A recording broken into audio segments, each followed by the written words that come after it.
Hello everyone, welcome back to my channel. ఇక్కడ ఏంటి vlog అంటే సండే స్పెషల్ అనమాట. యూట్యూబ్లో చూశాను నేను, చాలా చోట్ల గుత్తి వంకాయ బిర్యానీ అనేసి అంటున్నారు కదా.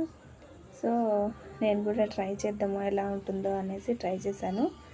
ఎలా ఉంది అనేసి మీతో షేర్ చేసుకుంటాను. So let's get into the video. నేను ఇక్కడ బాస్మతి రైస్ వాడట్లేదండి, జస్ట్ ఫస్ట్ ట్రై చేస్తున్నా కదా ఎలా ఉంటుందో ఏమో అన్నట్టు నార్మల్ రైసే వాడాను. నేను 1.5 గ్లాస్ వేసాను. వేసి ఒక హాఫ్ అన్ అవర్ అలా నానబెట్టాను అనమాట. బాగా రైస్ అనేది బాగా కడిగిన తర్వాత వాటర్ వేసి నానబెట్టాను. నెక్స్ట్ ఇక్కడ మనం ఎంత స్పైసీ కావాలనుకుంటామో అంత స్పైసీకి తగ్గట్టు రెడ్ చిల్లీ, అలాగే నువ్వులు, కొబ్బరి పొడి యాడ్ చేశాను. పల్లీలు ఆల్రెడీ నేను వేయించి ఉంచాను అనమాట పక్కన, అందుకోసం ఇవి వేయించాను. నెక్స్ట్ ఇక్కడ ఒక 2-3 స్పూన్స్ పల్లీలు కూడా యూజ్ చేస్తున్నానండి. నెక్స్ట్ అలాగే ఒక 2 పచ్చిమిర్చి కూడా వేసాను మన స్పైసీకి తగ్గట్టు. ఇంకా గరం మసాలా వేసాను అనమాట. వేసి మిక్సీకి బాగా మెత్తని పేస్ట్ లాగా పేస్ట్ చేయాలి. నెక్స్ట్ ఇక్కడ అంతలోపు ఇవి కొంచెం సేపు వంకాయల్ని మనము నీళ్ళల్లో వేసి సాల్ట్ వేసి పెడితే చేదున్న పోతుంది కదా. సో అందుకోసం లోపల పురుగులు ఉంటాయో లేదో అన్నట్టు నీట్గా చెక్ చేసి సాల్ట్ వాటర్లో వేసి కాసేపు ఉంచాను అనమాట. 3 బ్రింజల్సే తీసుకున్నాను, ఎందుకంటే ఫస్ట్ టైం చేస్తున్నా కదా, ఎందుకు వేస్ట్ చేయడము అన్నట్టు 3 తీసుకున్నాను. నెక్స్ట్ మిక్సీకి వేసేసానండి, మెత్తగా పేస్ట్ లాగా చేసి. కొద్దిగా ఒక ఆనియన్ కూడా కట్ చేసుకున్నాను, 1-2 కట్ చేసుకొని వీటిని మనము వేయించి పెట్టుకోవాలి. కొద్దిగా ఆయిల్ యాడ్ చేసి అక్కడ వేయించుతున్నాను అనమాట. బాగా బ్రౌన్ కలర్లోకి వచ్చేలాగా ఇట్లా ఫ్రై చేసి ఉంచాను. ఫ్రై చేసి అందులోకి ఆ బాణల్లోకి కొద్దిగా ఆయిల్ యాడ్ చేశాను. ఆయిల్ యాడ్ చేసి ఇంకొంచెం మళ్ళీ సపరేట్గా ఆనియన్స్ ఉంటాయి కదా, అవి కాకుండా కొంచెం ఆనియన్స్ యాడ్ చేశాను మళ్ళీ.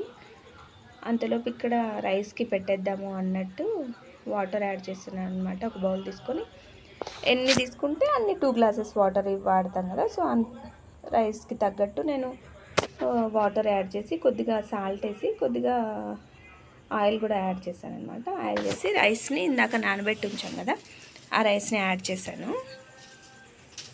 యాడ్ చేసి స్టవ్ ఆన్ చేశాను అనమాట. సో ఇందాక పేస్ట్ చేసి ఉంచుకున్నా కదా, ఆ పేస్ట్ని ఇట్లా తీసేస్తున్నాను ఒక బౌల్లోకి. కొద్దిగా ఒక 1 స్పూన్ అట్లా పెరుగు కూడా యాడ్ చేశానండి, కర్డ్ యాడ్ చేసి ఆ పేస్ట్ని కూడా యాడ్ చేస్తున్నాను.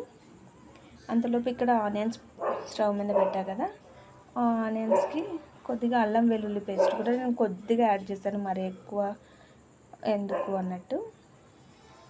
అది కొద్దిగా పచ్చివాసన పోయిన తర్వాత వంకాయల్లోకి స్టఫ్ చేసి ఉంచుకున్నాం కదా, ఆ వంకాయలని ఇక్కడ స్టవ్ బాణల్లోకి వేసాను అనమాట. వేసి ఫ్లేమ్ అనేది చాలా లో ఫ్లేమ్లో ఉంచి మూత పెట్టేశాను. ఇందులో కొద్దిగా ధనియా పౌడర్, అలాగే జీరా పౌడర్ కూడా యాడ్ చేస్తున్నాను అనమాట. యాడ్ చేసి వీటన్నిటిని బాగా మిక్స్ చేస్తున్నాను. కొద్దిగా మనకు సాల్ట్ కూడా కావాలి అంటే టేస్ట్ చూసి రుచికి తగ్గట్టు కొద్దిగా యాడ్ చేసుకోవచ్చండి. అలా కొద్దిగా వాటర్ కూడా యాడ్ చేసి ఉంచాను. యాడ్ చేసినాక నెక్స్ట్ ఈ వంకాయలు చూస్తే స్టవ్ మీద ఉన్న బాణల్లో వంకాయలు చాలా మెత్తగా అయ్యాయన్నమాట. సో అందుకు నేను స్టవ్ ఆఫ్ చేసేసాను, ఇంకా మాడిపోతాయి కదా మళ్ళీ. అంతలోపు ఈ రైస్ కూడా అయిందండి. మళ్ళీ ఇక్కడ ఏం చేశానంటే ఒక 2 స్పూన్స్ నేను నెయ్యి తీసుకున్నాను. 2 స్పూన్స్ నెయ్యి తీసుకొని, ఇవి కూడా పచ్చివాసన పోతుంది కదా, పచ్చివాసన వస్తుందేమో అన్నట్టు ఒక 2 సెకండ్స్ అలా ఫ్రై చేశాను. ఇందాక మనము పౌడర్ చేసి పెట్టుకున్నాం కదా, కర్డ్ అన్నీ వేసి పెట్టి, సో వాటిని కూడా ఒక 2 సెకండ్స్ ఇట్లా నెయ్యి వేసి బాయిల్ చేశాను అనమాట. పచ్చిగా ఉంటే బాగుండదేమో అన్నట్టు. ఎక్కువసేపు అవసరం లేదు, ఎక్కువసేపు పెడితే మళ్ళీ మాడిపోతుంది కదా. సో అట్లా కాకుండా కొద్దిగా చిక్కగా అయ్యే వరకు కొద్దిసేపు స్టవ్ మీద ఉంచానమాట. ఆఫ్ చేసేసాను. నెక్స్ట్ ఇక్కడ ఒక బౌల్ తీసుకున్నానండి, బాగా లావుగా మందంగా ఉంటుంది కదా. వాటిలో కొద్దిగా ఆయిల్ అలాగే కొద్దిగా నెయ్యి కింద అప్లై చేశాను. అప్లై చేసి ఇందాక స్టఫ్ చేసి ఉంచుకున్నాం కదా, బాగా మెత్తగా వేయించాను కదా, ఆ గుత్తి వంకాయలను కూడా లోపల పెట్టేశాను. అలాగే ఈ లిక్విడ్ ఉంది కదా, వీటిని కూడా కొంచెం లోపల వేసేసాను అనమాట గిన్నెలోకి. ఇక్కడ ఇందాక అన్నం చేసి పెట్టుకున్నాం కదా రైస్, అది 70% మాత్రమే ఉడకాలండి. మరి మెత్తగా ఉడికేస్తే మరి మెత్తగా అయిపోతుంది అనమాట. సో 70% నేను ఉడికించిన తర్వాత ఇందాక ఫ్రై చేసి ఉంచుకున్న ఆనియన్స్ని కూడా కొద్దిగా ఆ రైస్లోకి యాడ్ చేసి మళ్ళీ కొద్దిగా రైస్ ఉంటే అది కూడా వేసేస్తున్నాను అనమాట. వేసేసి ఈ రైస్ కూడా ఇంకా ఆనియన్స్ ఉన్నాయి కదా, ఆ ఆనియన్స్ని కూడా యాడ్ చేశాను. ఇది వేడి చేసి ఉంచుకున్న ఆయిల్ ఉంది కదా, అందులో కొద్దిగా పసుపు యాడ్ చేశాను. మన దగ్గర ఫుడ్ కలర్ లేకపోతే ఇట్లా వాడేసుకోవచ్చు అనమాట, బాగా వస్తుంది కలర్ కూడా. నేను ఫుడ్ కలర్ యూజ్ చేయనండి, ఎప్పుడు ఇట్లా ఆయిల్లో కొద్దిగా పసుపు వేసేసి వేడి ఆయిల్లో ఇట్లా మిక్స్ చేసేసి ఇట్లా వేస్తాను బిర్యానీ చేసినప్పుడు. ఇలా కూడా బాగుంటుంది.